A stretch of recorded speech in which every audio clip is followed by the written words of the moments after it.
এই ভিডিঅ' কেইটা দিয়াৰ পৰা সকলোৰে এটাই কুৱেশ্যন যে একজেক্টলি চিলেবাছখন লাগে বা কেনেকৈ পঢ়িব অলপমান হেল্প কৰক মোক।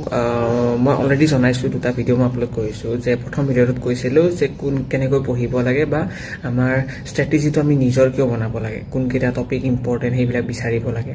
ছেকেণ্ড ভিডিঅ'টোত মই ক'লোঁ মোৰ ষ্ট্ৰেটেজি কি হয়। যদি মই এক্সামটো দিলোঁহেঁতেন বা মই এক্সামটো যদি কাৰণে গাইড কৰিব লাগে, মই ক'ব বিচাৰোঁ আমি মেথছ, ৰিজনিং এণ্ড ছ'চিয়েল ছায়েন্সৰ ওপৰত ফ'কাছ কৰিব লাগিব। কাৰণ এই তিনিটা ছাবজেক্টৰ স্ক'ৰিং এৰিয়া, এইকেইটা পঢ়িলে আমাৰ মাৰ্কছ কেতিয়াও কাট নাখায়। অবভিয়াছলি আমি ইংলিছো পঢ়িম, আমি GSও পঢ়িম, আমি চব পঢ়িম, কিন্তু তাৰ ভিতৰত মেথছ, ৰিজনিং আৰু ছ'চিয়েল ছায়েন্স এই তিনিটা বহুত বেছি ইম্পৰ্টেণ্ট। বাকী আজিৰ এই ভিডিঅ'টোৰ ডেছক্ৰিপশ্যনত তোমালোকে দেখিবা, তাত মই এটা ইউটিউব প্লে'লিষ্টৰ লিংক এটা দিম। তাৰ পৰা তোমালোকে পাই যাবা মেথছ কেনেকৈ পঢ়িব লাগে। মই কোৱা নাই গোটেইখিনি ভিডিঅ' চাব লাগে, অলপমান চালেই তোমালোকে এটা আইডিয়া পাই যাবা যে মেথছৰ এপ্ৰ'চ এইটো। আৰু লগতে ইয়াতেও মই ভিডিঅ' দিম বাৰু, ইয়াতেও মই অলপ চলপ গাইড কৰি দিম যে কেনেকৈ মেথছ পঢ়িব লাগে। দেন মেইনলি আহিছে এতিয়া ছ'চিয়েল ছায়েন্সৰ কথা। ছ'চিয়েল ছায়েন্সত সকলোৰে এটাই মাইণ্ডত আহে কথা যে ছ'চিয়েল ছায়েন্সত হিষ্ট্ৰী আছে, জিঅ'গ্ৰাফী আছে, পলিটি আছে, ইকনমি আছে।